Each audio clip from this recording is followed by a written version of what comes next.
Alright everybody, welcome back. Tom Zakvea here for Kult of Athena for another blade review.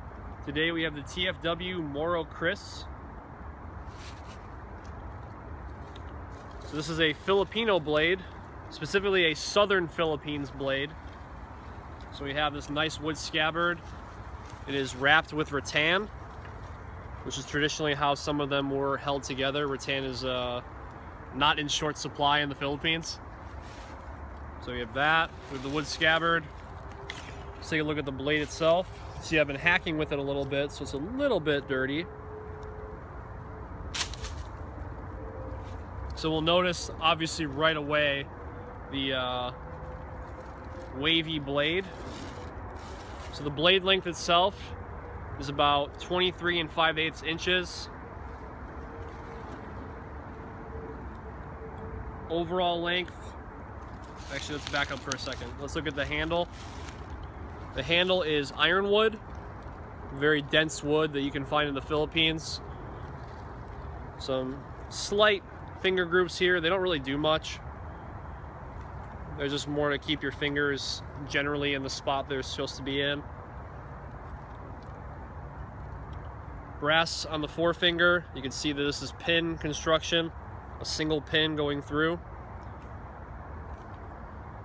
And then something that's very signature to a lot of Filipino blades is this hook right here. So sometimes you'll see them carved out on different animals, sometimes an alligator, sometimes even like a rooster.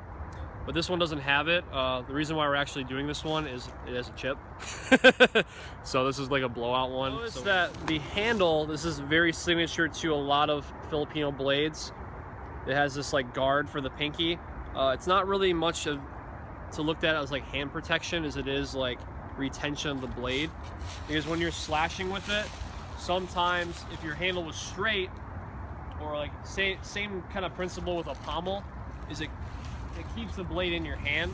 So when you are striking with it, there's a lot of velocity on it, and you want to be able to keep that in the grip, because you know that's a lot of your grip right there on the end, on the hook of the hand. And the cool thing too is, if you look at your hand itself, your hand is not perfectly straight. It's not perfectly always like this. So natural position of the hand actually fits the handle very well. I don't know, maybe it's just my hand from training with blades so much. But no, it's not really. It's just a really good grip, really good retention. We'll notice the accents here on the Kris. We have decoration here. We have some outlining here for decoration as well. And then this is sometimes actually supposed to be an elephant's head on the research that I've done on them.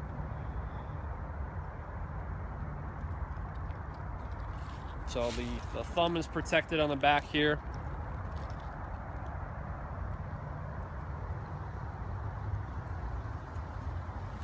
Blade is double-edged, obviously. Take a look at it, see what we got. Steel quality, we have a D2 tool steel. These are forged with D2 tool steel, so we have that for the actual edge. Very tough steel.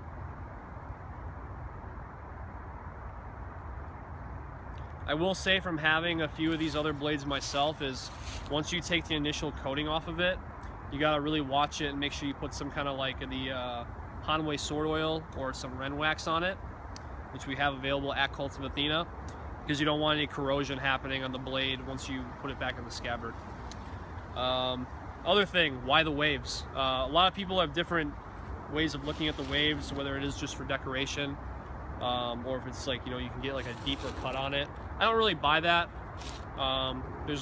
Sure, you could say that, but that means anything with any forward curve is going to be a deeper cut. So really, what's been shared with me of why these waves are the way they are is this was a symbol of how many people you actually killed in combat. So you got a blade with a lot of waves, been to war a few times. So you're talking, you know, turn of the century, even before that. This is not really so much as a fighting blade as much as a status piece.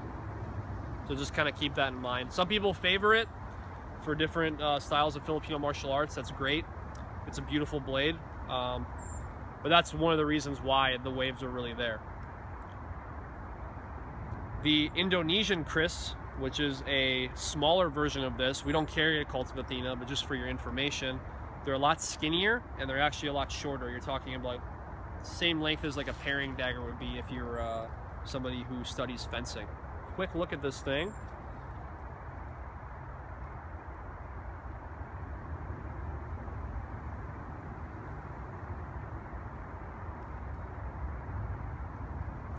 Let's take a look at it. So in the scabbard, you'll see there's obviously no retention. It's just cut out on both sides, so then the guard can fit into there. You can see no retention. I think this is one of the older versions because there isn't the logo on it. But regardless, the blade is, you know, in good construction.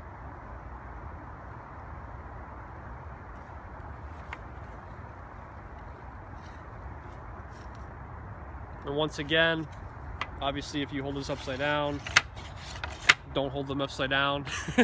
Make sure you're holding them properly so that there's no risk of injury. So now that we've taken a look at the blade at the TFW Moro Kris, let's do some cutting with it. Man, it's doing a lot of work. See, this is why I don't think it's the waves are for deeper cuts, because this is really the point of percussion that you're going to be striking with.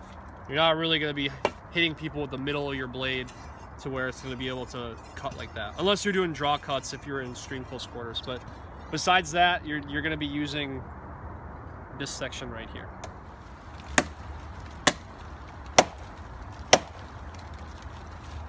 So one thing I'm noticing with this, the grip is really helping and keep it in my hand. But something I don't really like about this personally is this guard. Sometimes if your hand moves, it'll rub against there. You see I actually have a callus from other blades that do that, but that's not really that big of a deal as long as you're on the true edge. It's not a super big deal, honestly. Very forward heavy. So like I said before, the last 6 inches are really percussion, the point of percussion rather, but you really feel it from the very middle to the tip. It's very forward heavy. So this is a slashing weapon. It's primarily a slashing weapon. Obviously, unlike other single edge blades, for how we train, you don't have chamber position. Just like some medieval arming swords, so you'd have to hold it on the back here, or you'd have to hold it out in front, because you're not going to touch your back with a live blade, or you're not going to put a razor blade on your back. So let's do a little bit more hacking with it. See what it does. I don't really doubt it's going to fail or anything.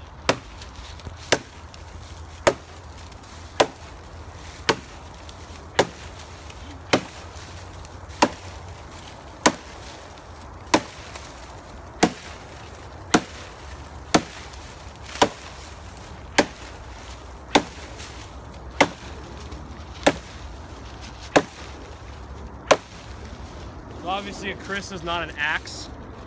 We definitely do know that, but I will say this thing is still razor sharp. So even the little bit of movement on my finger right now, I'm getting a good pull on that. One downside to the Kris, not a downside to me because I like single edge blades better than double edge, honestly, at least for single-handed weapons. But unlike other blades, if your main edge was dull, this isn't a straight handle, you can't turn around. I mean, that would be kind of ridiculous. Try and hit with that, it would just dig into your wrist over there. So you're just gonna have to sharpen your blade.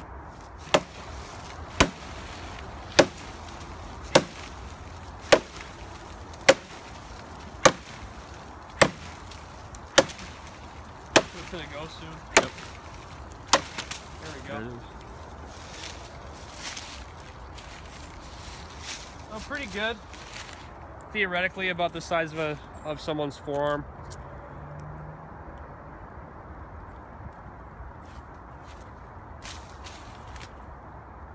Yeah, not bad. All right, so there you have it, the TFW Moro Kris. We saw some hacking with it. We saw some specs on it, what I like about it, what I don't like about it. So if you have this blade, if you're interested in Filipino blades, go ahead and click below and we have the link for this blade available for you to purchase.